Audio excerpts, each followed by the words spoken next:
একটি বর্গাকার বইয়ের দৈর্ঘ্য দেওয়া আছে 92 সেন্টিমিটার, ক্ষেত্রফল পরিমাপে আপেক্ষিক ত্রুটি কত তা নির্ণয় করো। সাধারণত যদি সেন্টিমিটার এককে থাকে, তোলা হয়েছে এটা, সেই ত্রুটি ±5 ধরে নিতে হয়। যদি সেন্টিমিটার এককে থাকে ত্রুটি ধরে নেব কত, ত্রুটি ±5 সেন্টিমিটার সাধারণত ধরা হয়, 0.05 সেন্টিমিটার।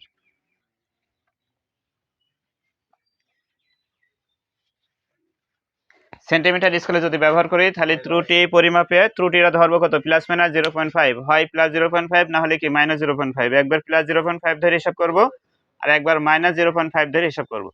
দৈর্ঘ্য পরিমাপে এই ত্রুটি হয়েছে, আবার কি প্রস্থ পরিমাপেও একই ত্রুটি হয়েছে। তো আমরা প্রথমে বর্গাকার ক্ষেত্রের ক্ষেত্রফল বের করার সূত্র কি জানি আমরা?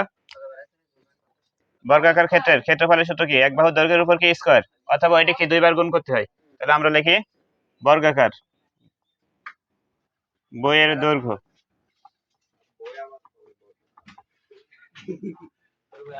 কত, 92 সেন্টিমিটার। 92 সেন্টিমিটার বের করব কি, বর্গাকার বইয়ের ক্ষেত্রফল।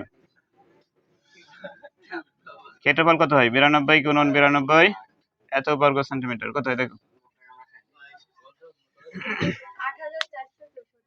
8464 এত বর্গ সেন্টিমিটার। এটি পরিমাপ করে পাইছি আমরা।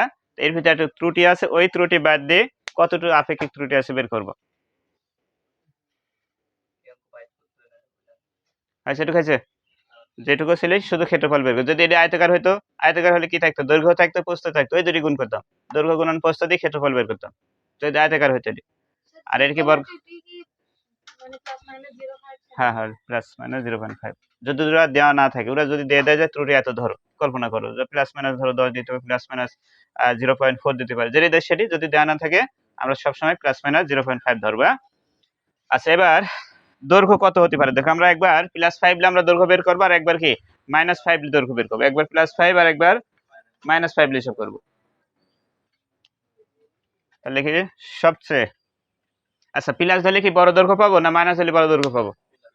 মানে প্লাস ধরো 0.5 যোগ করতে চাচ্ছি, প্লাস মানে তো যোগ করা, আগে ছিল কত 92, আমি যদি 0.5 যোগ করে কি বাড়বে, আর একবার কি মাইনাস ধরতে হবে। মাইনাস মানে কি 92 থেকে 0.5 কি বাদ দেবো, তাহলে বাদ দিলে কি দৈর্ঘ্য বেশি পাই না যোগ করলে দৈর্ঘ্য বেশি পাবো?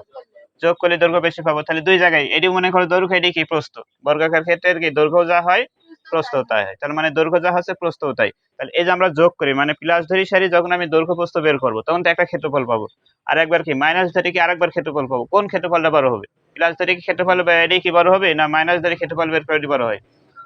প্লাস ধরে, তাহলে এডি কি সবচেয়ে বড় ক্ষেত্রফল হবে, আর মাইনাস ধরে যেটি করবো সেটা হবে কি সবচেয়ে ছোট ক্ষেত্রফল। তাহলে আমরা সবসময় এটি আয়ত থাক আর বর্গাকার থাক, আমরা প্রথমে একবার বের করবো সবচেয়ে বড় ক্ষেত্রফল কত হতে পারে, আর একবার সবচেয়ে ছোট ক্ষেত্রফল কত হতে পারে। বড় ক্ষেত্রফল বের করার জন্য কি করব, দৈর্ঘ্য প্রস্থের সাথে এই +0.5 যোগ করব, আর যখন আমি ছোট ক্ষেত্রফল বের করবো তখন কি বিয়োগ করা লাগবে, তাহলে মাইনাস ধরতে হবে, তবে না। তাহলে আমরা দৈর্ঘ্য প্রস্থ আগে বের করলাম না, একবার ক্ষেত্রফল বের করতে পারবো, একবারই করলাম। হ্যাঁ দেখো সবচেয়ে সম্ভাব্য বড় ক্ষেত্রফল, সম্ভাব্য বড় ক্ষেত্রফল কি করব, 92 গুণ করেছিলাম না এটা আগেরটা, এখনো ঠিক তাই করব। তবে কি করতে হবে, এই যে প্লাস সবচেয়ে বড় মানে কি যোগ করলে পরে পাবো আমরা। তাহলে 92 এর সাথে আমি 0.5 যোগ করব, কত হয় 92 পয়েন্ট কত 5, এটি কি দৈর্ঘ্য, তাহলে প্রস্থ কত হবে, ওই 92.5ই হবে। তাহলে আবার 92.5, তাহলে এত বর্গ সেন্টিমিটার।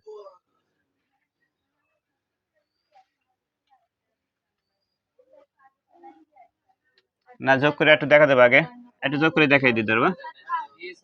92 যোগ 0.5, 92 যোগ 0.5, হ্যাঁ কত হয়েছে, কত 8556.25, তাহলে এত বর্গ সেন্টিমিটার।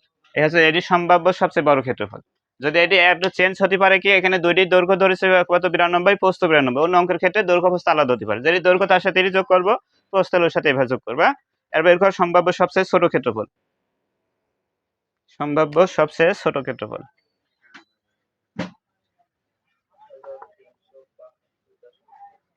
সম্ভাব্য সবচেয়ে ছোট ক্ষেত্রফল। এখন কি করবো, শুধু প্লাস করেছিলাম আর কি মাইনাস, 92 মাইনাস 0.5, এদিকেও 92 মাইনাস 0.5, এত বর্গ সেন্টিমিটার। কত হাজার? 8372 এত বর্গ সেন্টিমিটার। তাহলে আয়তাকার বস্তু থাক আর বর্গাকার বস্তু থাক, প্রথম কাজ আমরা একটু করব। প্রথমে কি আগে যে মাপ আছে ওই মাপে ক্ষেত্রফল বের করে নেব, পরে একবার প্লাস ধরি সারি প্লাস 0.5 সেন্টিমিটার একবার প্লাস ধরি সারি ক্ষেত্রফল বের করব, আর একবার মাইনাস ধরে বের করব। একটু বড় হতে পারে কি আমি যদি আলাদা আলাদা দৈর্ঘ্য প্রস্থ বের করে নিতাম, যে সবচেয়ে বড় দৈর্ঘ্য, সবচেয়ে বড় প্রস্থ, তারপর সবচেয়ে বড় কি ক্ষেত্রফল, এই দুটি লাইনকে উপরে হয়তো বা যোগ আকারে দেখা দিতে পারতাম। এখানে আমি একবারে যোগ করে দেখা দিচ্ছি। এখানে একই জিনিস লেখা হয়তো সবচেয়ে কি সম্ভাব্য সবচেয়ে ছোট দৈর্ঘ্য, তারপর সম্ভাব্য সবচেয়ে ছোট প্রস্থ, দুটি লিখি তারপর ক্ষেত্রফল বের করেন, আর আমি এক জায়গায় দেখানো হয়েছে শুধু। ঠিক আছে,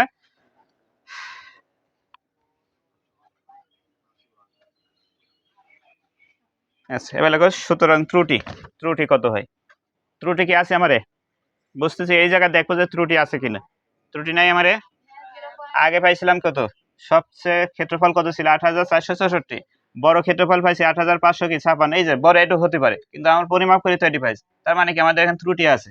আর সবচেয়ে ছোট ক্ষেত্রফল পাইছি 8372, কিন্তু পরিমাপ করে পাইছি কত আমরা 8400, এটু কি আলাদা আলাদা, তার মানে এই জায়গায় যদি সমান হয়ে যায় তো মনে করো এটি যা পাইছি এখানেও ঠিক তাই পেলাম, আবার এখানে পরিমাপ করে যা পাইছি পরে ছোট ক্ষেত্রফলও তাই পাইছি, তার মানে কোনো ত্রুটি নাই। কিন্তু আমাদের যখনই দেখো আলাদা আলাদা হয়েছে তখনই বুঝতে হবে কি আমাদের ত্রুটি আছে, আমাদের সেই ত্রুটিটা বের করবে। সুতরাং না, এডির সাথে মিলতে হবে। আচ্ছা এডি মিললে তারপর আছে কি, না বড়টা মিলে এডু মিলবে না, একটা মিলে এডু মিলে যাবে, দুটি মিলার কথা, কারণ ওখানে যোগ করে যদি মিলে যায় তাহলে বিয়োগ করে মিলবে না, দুটি আলাদা মেলে না সাধারণত, যদি মিলে যায় দুটি সাধারণত থাকার কথা। লেখো সুতরাং ত্রুটি, কতটুক ত্রুটি হয়েছে, সুতরাং ত্রুটি 1 নম্বর দেবো আমরা 8000।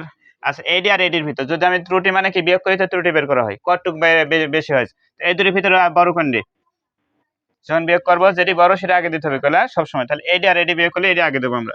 8556.25 মাইনাস 8464,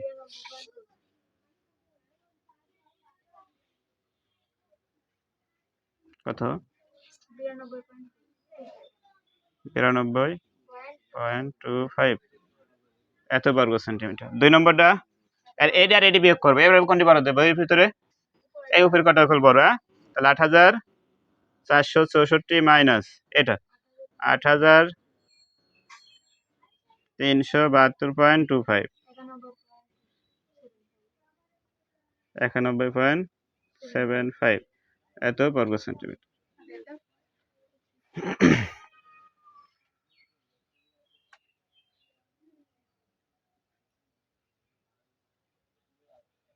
আচ্ছা তাহলে প্রথম কাজ কি করেছি, প্রথমে যে পরিমাপ করে যে দৈর্ঘ্য প্রস্থ পাবো সেটা দিয়ে ক্ষেত্রফল বের করব, পরে এবার আসি সেটা আমরা একবার প্লাস 0.5 ধরে সারি সবচেয়ে বড় ক্ষেত্রফল বের করব, আর একবার মাইনাস 0.5 ধরে সবচেয়ে কি ছোট ক্ষেত্রফল বের করব, তারপর কতটুকু ত্রুটি হইলি, ত্রুটির জন্য কি যেটি বড় হয়েছে সেটি থেকে ছোটটা বিয়োগ, এটি হবেই, এটির সাথে একবার এটি বিয়োগ, এটির সাথে একবার এটি বিয়োগ, এটি যখন বিয়োগ করতেছি বুঝতেছি এটি কি বড়, বড়টা থেকে ছোটটা বিয়োগ করেছি, তাহলে এটি বিয়োগ এটি, আর যখন এটা বিয়োগ করব তখন আছে কি এটি বড় আর এটি কি ছোট, তাতে এটা বিয়োগ করে এটি পাইছি। হ্যাঁ এই ত্রুটি এবার সমান কিনা দেখবো, যদি দুটি সমান হয় তাহলে আমরা আপেক্ষিক ত্রুটির কি জানি, কি কয় সূত্র লিখে দিয়েছিলাম দেখো, আপেক্ষিক ত্রুটির সূত্র কি ছিল, চূড়ান্ত ত্রুটি ডিভাইডেড পরিমাপকৃত মাপ, আগে পরিমাপ করে যে পাইছি সেই মাপ গুণন কত 100, তাহলে আমরা জায়গা এখানে লিখতে হবে না, বেশি দিলাম উপরেটা,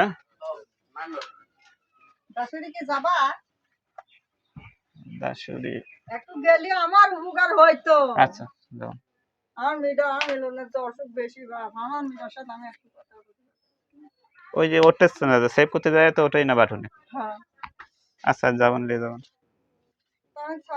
আমি দেখে যাবো যখন যাই ছাগল মাঠে তখন যাবো না, আর ভালো করে বসটা কি কি সমস্যা তুমি সব জানো, তুমি আমার ছাড়িয়ে নিবে, মোবাইল নষ্ট হয়ে গেছে মা, আচ্ছা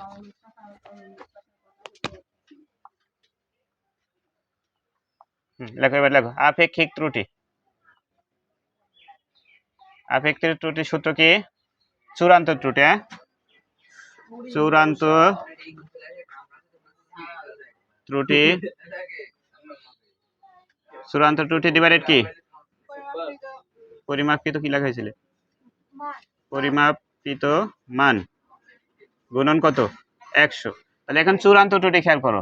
চূড়ান্ত ত্রুটি বলতে এটি কল চূড়ান্ত ত্রুটি আমার এখানে লিখিনি। যাই হোক এটি চূড়ান্ত ত্রুটি, ওইটি চূড়ান্ত ত্রুটি লিখে দেওয়া। চূড়ান্ত ত্রুটি। এখন চূড়ান্ত ত্রুটি যদি সমান হয় তাহলে আমি কি যে কোনো একটা এখানে বসা দিতে পারতেছি। এখন যদি সমান না হয়, বেশিরভাগ সমান হয় না, সমান যদি না হয় তাহলে এর ভিতর যেটি বড়, যেটি সবচেয়ে বড় সেই ত্রুটি নিয়ে আমরা কাজ করব। যদি দুটি সমান পাই, এই চূড়ান্ত ত্রুটি বিয়োগ করে দুটোই সমান, তাহলে তো দুটি কি সমান, যে কোনো একটা বসালে হচ্ছে।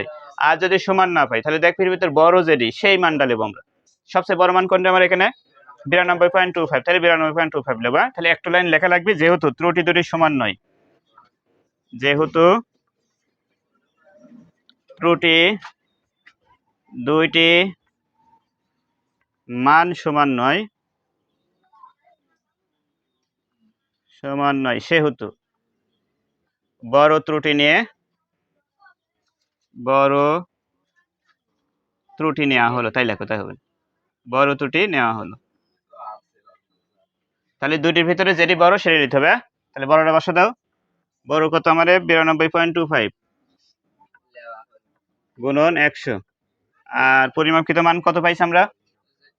পরিমাপ প্রথম অবস্থায় আমরা পাইছিলাম, দেখো প্রথমে যেখানে পাইছিলাম না 8464, 8464। হ্যাঁ, কত হয় দেখো, এটা অ্যান্সার হবে। এই অধ্যায় থেকে যদি প্রশ্ন আসে আমাদের পরীক্ষায়, তো এই প্রশ্নটা থাকবে আপেক্ষিক ত্রুটি নির্ণয়। না, এটাই বলতে দৈর্ঘ্য প্রশ্ন। আমি তো বর্গাকার দিয়ে করাইছি, দুইটাই কি 92 1.08%। তাহলে আপেক্ষিক ত্রুটি আমার 1.08%। দেখো পারবো বের করতে? তাহলে আমরা শুধু বর্গাকার দিয়ে করাইছি, পরীক্ষা থাকে কি এটি আয়তাকার, এমনকি আবার থাকতে পারে কি আয়তাকার ঘনবস্তু থাকে। আয়তাকার ঘনবস্তুর জন্য কি কি থাকে? দৈর্ঘ্য থাকে, প্রস্থ থাকে, উচ্চতা থাকে। তাহলে আমরা এখানে লিখেছিলাম সম্ভাব্য বড় ক্ষেত্রফল, ওই জায়গায় লিখবো কি সম্ভাব্য বড় আয়তন। ক্ষেত্রফলে যায় কি হবে? আয়তন। আয়তনের জন্য কি কি লাগে? দৈর্ঘ্য লাগে, প্রস্থ লাগে, এখানে কারেক্টটা কি উচ্চতা হবে। এই দুটি কি করেছি? দৈর্ঘ্য প্রস্থ, আর একটা উচ্চতা থাকলে উচ্চতা ওই সাথে খালি যোগ হয়ে যাবে, 3 গুণ হবে। আর একই জিনিস সম্ভাব্য সবচেয়ে কি কয় ছোট আয়তন। আয়তন হলে কি দৈর্ঘ্য আছে, প্রস্থ আছে, হ্যাঁ একই, সব 3 একই।